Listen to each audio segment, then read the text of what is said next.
On today's show, is the Dallas Mavericks defense doomed? Is it fixable? Let's talk about that and the Dallas Mavericks loss to the Kings on today's Locked On Mavs. I'm Luka Doncic, and this is Locked On Mavericks. Mavericks, NBA champions. Bang! It's good, and the Mavericks have won the game. If you don't believe, you shouldn't be here. Loyalty never fades away.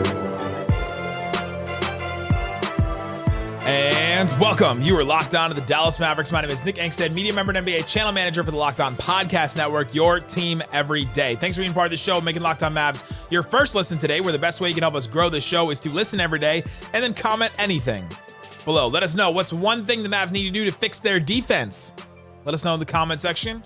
I'll probably be doing an episode about that tomorrow and find a bunch of different ways to fix their defense. Today, though, we're going to figure out what's wrong with it. This episode is brought to you by PrizePicks, the easiest and most exciting way to play daily fantasy sports. Go to prizepicks.com/LockedOnNBA and use the code LockedOnNBA, all lowercase, for a first deposit match up to $100. And joining me, he's Reggie Ready from 105.3 The Fan. What you got for me, Reggie Adetula? That's right. A lovely, lovely day that was ruined by watching fantastic offense. You hate to see it, don't you? It was good for like a half. It was like double dose of fantastic offense. And then it was just like, oh, just rolled over. But yeah, you're like, too much. This is too much candy.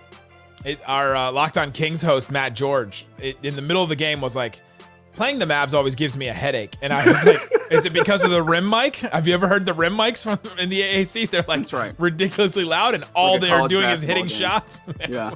And he was like, no, because of the ridiculous basketball that gets played. Yeah, there's no defense in this game. We'll talk about Josh Green. I think he emerged a little bit in this game. Maybe a bright spot from this one. Maybe he turns a corner at this point. We'll talk about Luka and Kyrie. Talk about how the Mavericks fell to the Kings and talk about the biggest issues with that. But Reggie, I want to start here because let's pull out big picture a little bit. This Mavericks defense has all of a sudden played the Nuggets, the Bucks, and now the Kings. Those are the playoff teams from last year that they played, where you're like, okay, these are going to be playoff teams again this year. They had a defensive rating. By the way, the Mavs defensive rating in general before tonight's game was 118, which is not great, like 25th in the NBA. Not good, but still 118 points allowed per 100 possessions. The defensive rating the Mavs have had against the Nuggets, the Bucks, and the Kings are as follows: 136.8, 128.2, and then against the Kings, 133.3. That is not what you want. It is not good. It is downright terrible, and we got to start here. Is the Dallas Mavericks defense doomed? Is it unfixable? Let's start with what's the biggest problem with the Mavericks defense right now? I mean, it's got to be like perimeter defense. It's got to be the likes of that. Like, it feels like the only thing that's there to stop the easiest and most efficient shot in the world is Dereck Lively, who is 19 years old and still acclimating to the league. And with that being the case, that's terrifying. And not because he can't get there, but because that is simply a process that requires time. Now, of course, we can talk about buy-in and those things, and I'm sure that's Jason Kidd has talked about that, and that seems to be like the main focus on trying to get this to where it needs to be. But right now, it's just that, other teams, if they're determined enough and know what's happening, can get to the rim and get buckets right at the rim. That's like the essence of basketball. You need to stop that. And right now, whether you talk about fatigue or you talk about maybe nursing injuries or whatever, it's those things are continually being allowed. And so that's the thing that I see where I'm like, okay, so if we're just going to allow this to be the most efficient type of basketball for the other team, you're not playing good math basketball. This Mavs team has a bunch of holes, a bunch of things that we knew coming into the season. These are not surprises. These are not things we're looking at and saying, oh my gosh, we thought the Mavs were awesome and all of a sudden they suck at these things. This was going to be a good test. This stretch of games, Milwaukee, Sacramento, both of the LA teams, was going to be a really good test for them. And so now we're 2 games in and we saw how they fared. And I think I'm really concerned about their defense and have been. But you look at the Nuggets game and you say, okay, well, they're just way bigger than the Mavericks. They really struggle with size. You look at the Bucks game and you're like, okay, well, they struggle with size with Giannis, and then they also struggle with quick guards that can really get their shot off and all that. Yeah. And you say, okay, well, the Sacramento Kings have both of those things. They struggle with quick guards, and they also struggle with size with Sabonis. And you're like, okay, well, they can't just struggle against everybody that's good, right? Like, they have too many holes in that sense. They don't have They don't have any defender, like wing defenders that can hold their own on an island. First of all, that's not really how the NBA works anymore. There's too many screens. There's too many things like that. And so it can't just be one guy by itself. It has to be like the Bulls showed us, like the Raptors showed us, that you have to have one guy that can be really, really good, a Caruso and OG Anunoby or whoever, and then everybody else has got to be connected. Yes. And so I asked Jason Kidd, what do you need from your defense after this game? And he brought forth the effort thing again. That's what everybody's told me. I've asked everybody. I've asked Maxey. I've asked Luka. I just did the X thing. I've asked Kyrie. I've asked everybody. And they all tell me it's all effort. Good messaging. Okay. Yeah. Okay. So everybody's on the same page about it. So if it's just effort, then maybe effort isn't a sustainable defense. Maybe it just doesn't work with effort anymore because you're going to have these games. Now, yes, this is the second night of a back-to-back. We'll talk about that. I think there's a point in the game where I am okay saying it was just the second night of a back-to-back. But I think up until that point, and we'll talk about it, I think the defense was still really bad. And I think that if your defense is predicated on effort, if your defense is predicated on, all right, everybody's got to be communicated and got to be like, everybody's got to be zero margin for error and on their P's and Q's. Like, I don't know if that's sustainable because we've seen it now. The personnel is not good enough for them to not be completely on it, 100% bought in all the time, not tired, locked in. And we've seen them play decent defense here and there. But against now the three teams we expect to be probably top 5 in their conference, Denver, Milwaukee, Sacramento, they're allowing 130 points per 100 possessions, which is just not sustainable in any win. Like, people have said, well, they should have beat Milwaukee. Sure, but they also shouldn't have been. They shouldn't be in a game that they allow 128 points per 100 possessions, Reggie. Yeah, man. Like the problem goes all the way back to the offseason, right? Nico did a fantastic job navigating the waters that they had, but we talked about this, and there were certain things that you were left wanting on, and those things are apparent now. You are like the basic structure, the foundation of this roster is on a knife's edge because you need to garner everything within yourself and your team in order to play just enough defense for it to make up for the incredible amount of offense. And that's crazy, right? Like, you are playing the single most efficient basketball that I can imagine with this team. Yeah. And it still requires Herculean effort, it seems, to constantly use the word of the day in order to get you to a game where you can try and close it out in the end. And so that's what I'm saying when I'm talking about like the math of this. It feels like just the basic structure of it is really tough. And the scary part about that is I don't know how you scheme out of that, right? Because understanding, hey, the defense is what it is, or the roster rather is what it is, then it's like, okay, what version of defense is compatible enough or it works in such a way to give you an opportunity? And it feels like we just got to do it better. Like, that feels like the simple, the only answer. We just got to do it better. Right. We just have to do. Well, and then Grant Williams and Tim Hardaway at the beginning of the season would give you we just didn't listen to coach in the first half, and then we did, and then it worked, right? And so maybe there's some of that. Maybe it's still gelling. Maybe it's still that. And you have a rookie center. And this is one of the things that you mentioned earlier. When you're relying on a 19-year-old rookie center, I think Dereck Lively right now, basically his first month of his NBA career, right? We're so early in this. It's not an indictment on him in any way. A rookie center like that, if a team is dependent on him that much for your defense and that much for your rebounding, which is one of your big issues, whatever Isaac wants to say, it is an issue. If you're relying on a guy that much, your floor has raised a little bit because he is definitely better than the alternatives. Yeah. But your ceiling is not raised. Your ceiling actually comes down because then when you're relying on a guy like that, and then all of a sudden he plays a Denver, a Milwaukee, and now a Sacramento, then all of a sudden it gets exposed because he's not going to be as good. He's not going to look as good as he does against who played for the Magic, the Gogo Batazis, right? Like, he's not going to look as good as he does. That's who started it against when the Mavs played the Magic recently. I'm glad you had to say the name because I couldn't have given you Gogo Batazzi. You said Wendell Carter Jr. was out, so it was Gogo Batazzi. Okay, I'm gonna have to write that one down. Got drafted by the Pacers like a couple of years ago, but your ceiling is not as high, and so against these teams, that's why I was really fascinated to see this test and to see what happened, and we saw what happened, and so. We'll talk more about the defense as we go on and throughout the week. I've got Tim Cato coming on this week, and I want to do a whole episode on like defense and what the team needs to do and how it's broken. And so we'll talk about that later this week. But coming up, let's talk about this Mavs Kings game. Let's talk about what actually mattered, how the Mavericks fell in this game. We'll talk about all that coming up.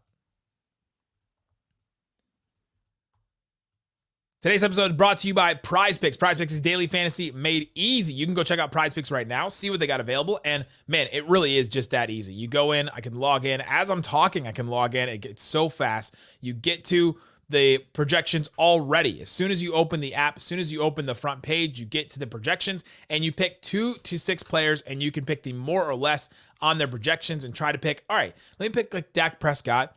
200 yards, 250 yards, more or less. I'll pick more on that. You can pick all that kind of stuff. You can combine NBA and NFL. You can do all kinds of different things. And PrizePicks has a reboot policy. So if your entry stays in play, even if one of your players gets injured. For football and basketball games, you have a player who exits the game in the first half and does not return in the second half. That player gets rebooted. PrizePicks is the only daily fantasy sports platform with an injury assurance policy. So check out PrizePicks, see what's available for you, see what you can get, and see how you can use your knowledge on some of these teams to win some money. Go to prizepicks.com/LockedOnNBA. Use the code LockedOnNBA for first deposit match up to $100. prizepicks.com/LockedOnNBA.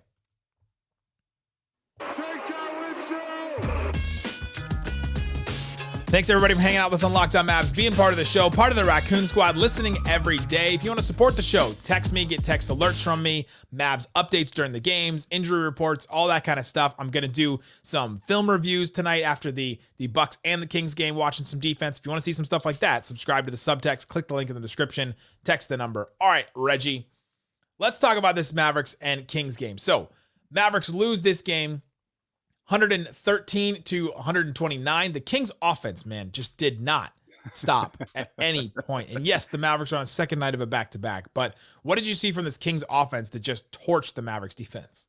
They bent the defense to the point where the rotations got wonky and they just took advantage there.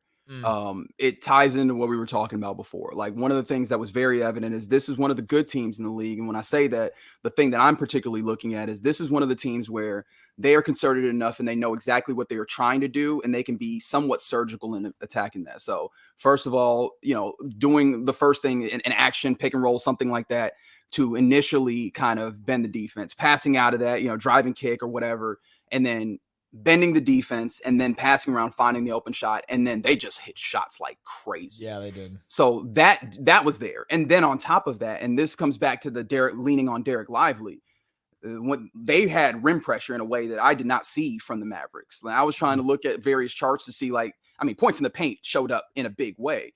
And so they had the likes of guys that could go and not just get downhill, but then also finish around Dereck Lively. And so those are the things that felt like they kept coming up. This isn't just Giannis, right? Giannis, obviously, he gets downhill. You try and build a wall, and if you don't do that right, he'll go score around you.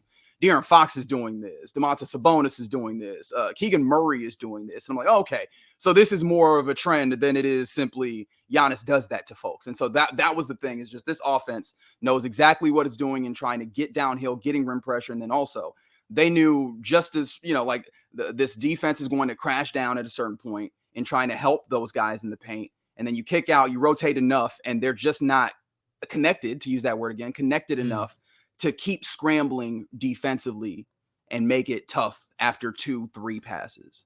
Is it bad that you said the 58 points in the paint, that earlier when I saw 58 points in the paint, I was like, oh, that's not that many.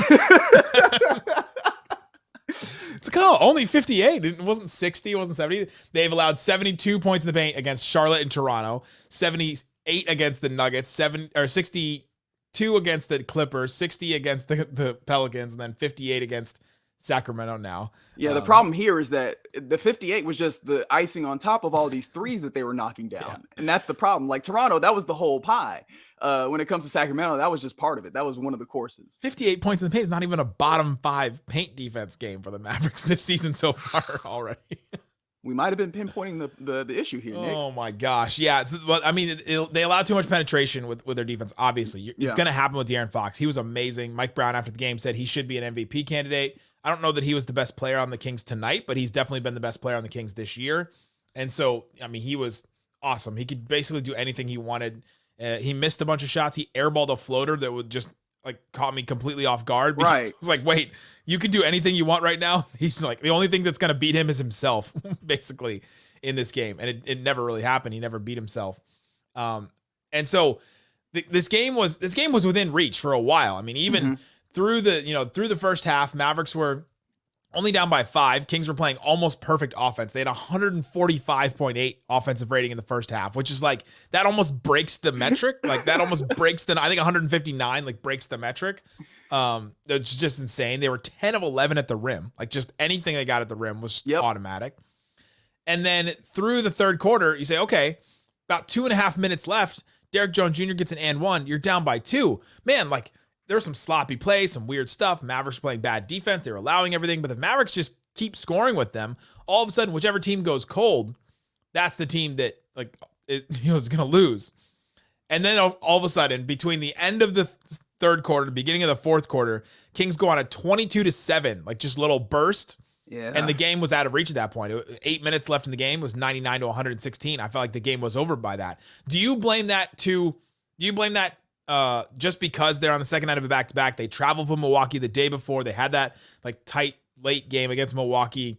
Then they come down to Dallas and they play that game. Is that where you draw the line, or do you think that's something else? I think that could be playing into it, because one of the things that was very apparent to me, and maybe this is just like the particular diet of shots that the Mavs are getting, right? And so those are more prone to, the ebbs and flows of shooting, but it felt like, the shots just stopped all at once. And I can maybe say, okay, maybe tired legs are starting to hit to where shots are not going exactly where you want them to go. And so if that's part of it, I can honestly see some of that. But it also felt like, well, you look at one team and they are getting a steady diet of the most efficient shot in basketball, which is layups and dunks and such.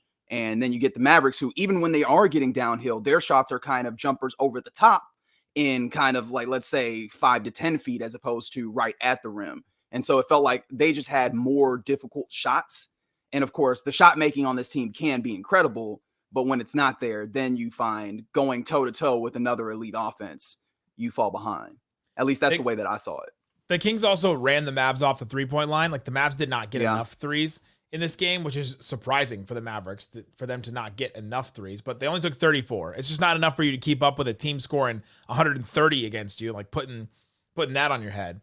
But I looked up that stretch. So that stretch from like the end of the third quarter to the beginning of the fourth quarter, where basically the game was just done at that point. You go down 17 to a team that just can't stop scoring. You can't really catch up. The Mavs went 3 of 12 in that stretch. Luka went 1 of 4. Tim Hardaway went 1 of 3. Josh Green missed a shot. Kyrie Irving missed all 3 of his shots. That, to me, some of those just legs. Like, they ran out of gas at that point, and that was not tenable for them to do that. On the other side, the Kings went 9 of 15 in that stretch, 4 of 7 from 3, and got 9 rebounds in that one. The Mavs only got 6 in that, and also got 7 assists. 7 assists on 9 field goals. Like, you're right about the bending the defense so much, and the De'Aaron Fox had the straight line drives and the attacking, and Malik Monk did it too.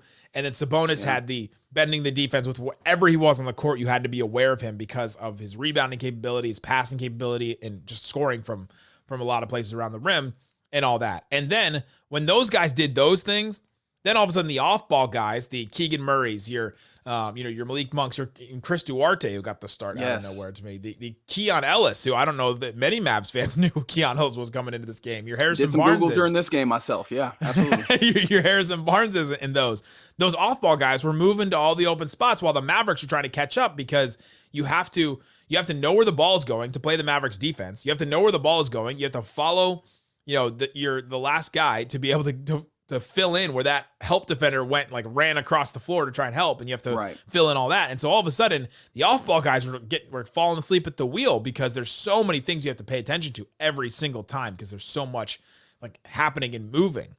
And so to me, I do blame the fallout, the offensive fallout, just completely offense fell out from under them at the end of that third, beginning of that fourth. I do blame that to the tired legs and all that, but the defense before that was bad. I'm not blaming this whole game on second night of back-to-back. There's going to be people that do that. I'm not going to be one of those today.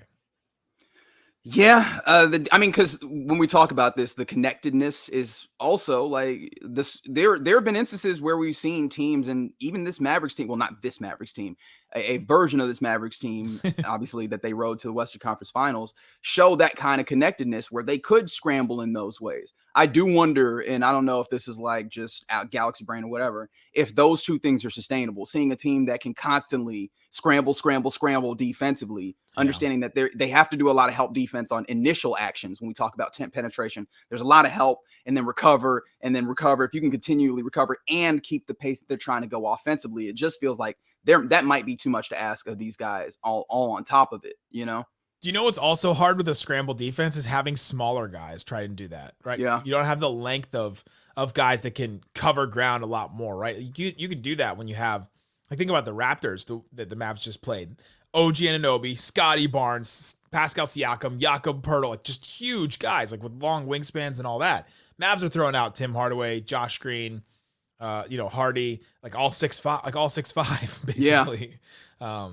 In that. Coming up, let's talk about Josh Green, because I do think he was the bright spot. Did he turn the corner? And then I think we got to talk about JaVale McGee. Just some weird, hilarious stuff happened with JaVale McGee in this game, and we'll talk about the rest of this game. We'll do that coming up. Today's episode brought to you by FanDuel. FanDuel Sportsbook has all kinds of odds and lines and stuff that you can get in on the action. If you listen to Locked On Mavericks and you love the Mavericks, you can bet on all kinds of different things. I send out the lines before every single game on subtext. You can get a text straight to your phone. I'll send you what the line is at the time that I send it. You know that you can get that at FanDuel. Go check out some of the games. Go check out some of the awards. And right now, you can get $150 in bonus bets when you put down $5 on a money line and you win that money line. So if you want to bet a game, you can put down some money on the money line there. The app is super easy to use. There's spreads, player props, over-unders, and more. Visit FanDuel.com/lockedon. And don't forget, put down $5 on any money line and you win that. You can win $150 in bonus bets. So check it out. Again, FanDuel.com/lockedon. Shut it down! Let's go home! Shut it down is what Jason Kidd did in the 6-minute mark of the fourth quarter. He threw in the end of the bench guys and everybody went in, and the game was over by that. But before then, we saw Josh Green take, I think, a little step forward. He's been a very disappointing spot in this pretty good start to the season for the Dallas Mavericks. I was excited for him. I was rooting for him. I was hyping him up. I had a fan come up to me at the game today and say, "What's going on with Josh Green? You spent all summer hyping him up, and now he sucks." I was like, oh, it was my fault. I created the narrative. That's right. It's clearly Nick Angstadt's fault. Hey, I mean, it comes with the territory, Reggie, around here. Okay, I'm learning. I'm acquiescing. But Josh Green has not been good to start the season. I'll definitely admit that. But this game, I thought he played pretty well. He started the second half. Jason Kidd I thought his defense on De'Aaron Fox was better than what we saw from Derrick Jones Jr. early on. He's quicker on his feet. He can scramble better. He played 26 minutes, just about 11 points. He hit 2 threes. He had 5 assists, which is a huge thing for Josh Green. 4 rebounds, 2 steals. What did you see from Josh Green in this one? And do you think he turned a corner? I think he settled, which feels like that's the corner for Josh Green. It feels like the pieces are always there. It's just, is he settled enough to utilize them in any given time? And it's felt like the start of this season was almost a little bit of a regression to kind of some of the frantic energy Josh Green that we've seen before. Like I make this joke sometimes and I don't really mean it to be offensive, but you're going to do it again like that sometimes. That like Josh Green, the first thing I think of is like him jumping in the air and not knowing where to go. You know what I mean? And so it feels like that's kind of his energy, is just like sometimes he's got a lot of gas without necessarily directing it. It felt like today it was a lot more directed. He knew, spot ups instances. And then obviously when it comes to like trying to stop on ball, like doing those things, those are the things that really popped off to me. And it felt like, okay, this dude's a little bit more settled in knowing where he is to be. And some of that I felt like also was like finding the right flow, playing with, the Kyrie situation as well. Because it felt like that has not settled him as well. Like when he's playing with Kyrie, it just felt a little bit off. So I think that finding a little bit more comfort was really what seemed to jump off the page for me. Yeah, his decisiveness and his just like, it feels like now he's fighting for something, right? He's fighting for his spot back in the rotation, fighting for his spot back in his minutes. And to me, it felt like he showed more of that. And he's got to get better if he wants to do that. Like if he wants to take the spot back from Derrick Jones Jr., if he wants to, Dante Exum started to take his minutes. If he wants to get that back, Yeah. he's got to have those moments where he creates some stuff here and there. He's got to have the good defense, and he's got to hit a three every once in a while. And he checked all those boxes in this game tonight. And so I think that I hope it turned a corner for him. I hope it just got him back to where we hoped Josh Green would be in year 4 at this point, with the Mavericks signing him to the extension and all that. But yeah, I thought it was good stuff from him, and we'll see. I mean, that's all we can say. It's like, all right, well, Josh Green had a good game, and we'll see if it continues. Yeah, I mean, that feels like it's the case. And I don't know if in the way that I described it, if that came across, it just feels like it doesn't feel like anything particularly different happened. And maybe it's just my eyes. It just felt like, okay, this is one of the good ones. And it feels like the getting that settled, established, and then having that consistency is really the big thing for Josh Green, because that's what you want from a starter or like a major minute player or whatever, is that consistency. And so finding that, I think, is the big thing in my estimation. Maybe one of the good ones, maybe not one of the good ones in as far as centers in Mavs history. JaVale McGee, I got rid of the drop. I had a couple people text me and say, you got to bring the drop back. I was like, no, it's done. I'm out. JaVale McGee gets into the game. He plays for the Sacramento Kings, by the way, if you didn't know that. Still getting paid by the Mavs for the next 5 years, by the way. $2.2 million every year from the Mavericks. Just like a cool couple mil just going to JaVale McGee every 2 years. Every year for the next 5 years.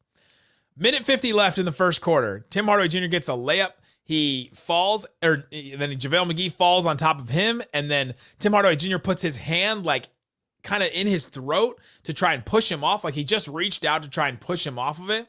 And so his hand got like in his throat. JaVale McGee immediately pops up, and you just saw, you saw crazy in his eyes. Yeah, that's right.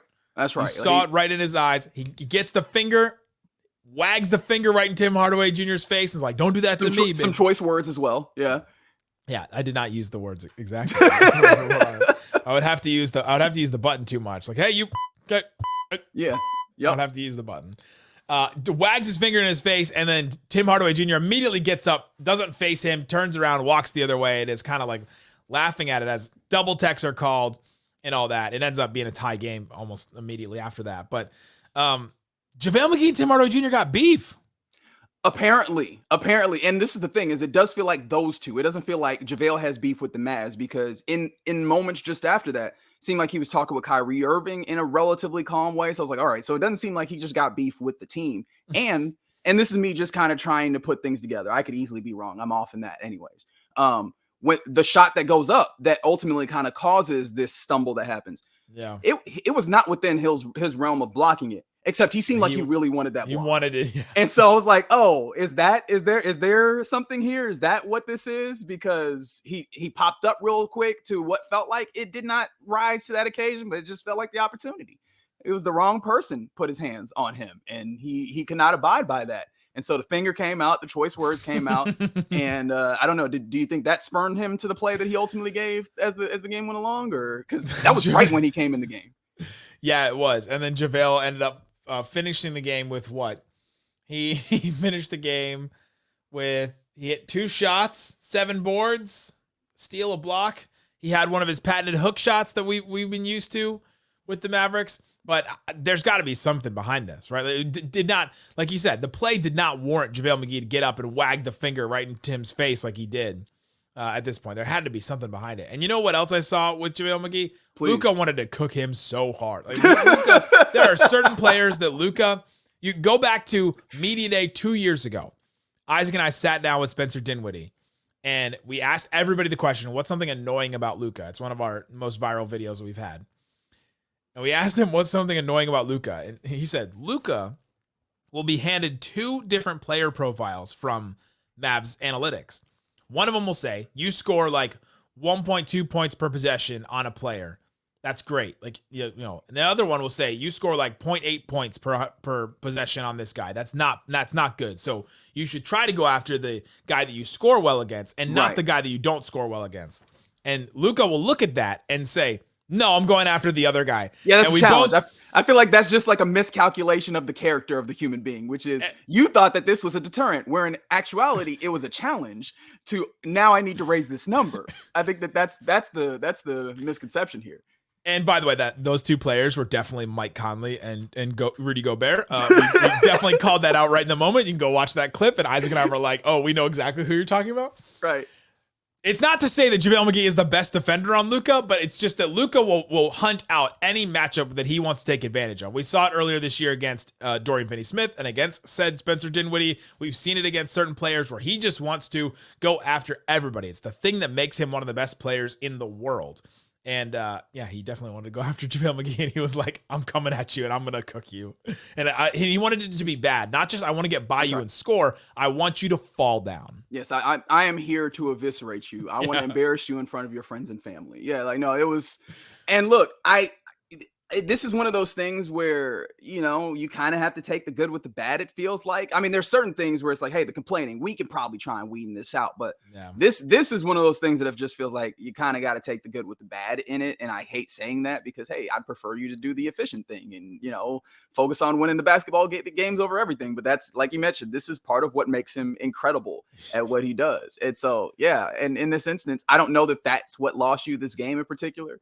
But it gave us a nice little sub storyline to watch as JaVale McGee was in there doing JaVale McGee things. Oh man, doing JaVale McGee things. Exactly how it should be said and has been said for all of time with JaVale McGee. That is absolutely true. Real quick, can I ask, did you feel like it was a relatively good showing for JaVale McGee? Because I was like, I thought this is kind of what I imagined JaVale McGee could give relatively consistently. Yeah, I mean, the numbers were fine. I think he still gets in his own way with certain things. He had the point JaVale possession where he has the ball and he's dribbling up the court because nobody else is near him, and he's like, oh, I can just take it myself. And then he throws the ball immediately right to Luka, like instead of his player. Maybe that was his peace offering, He's like, here, take this back. We can just play basketball now.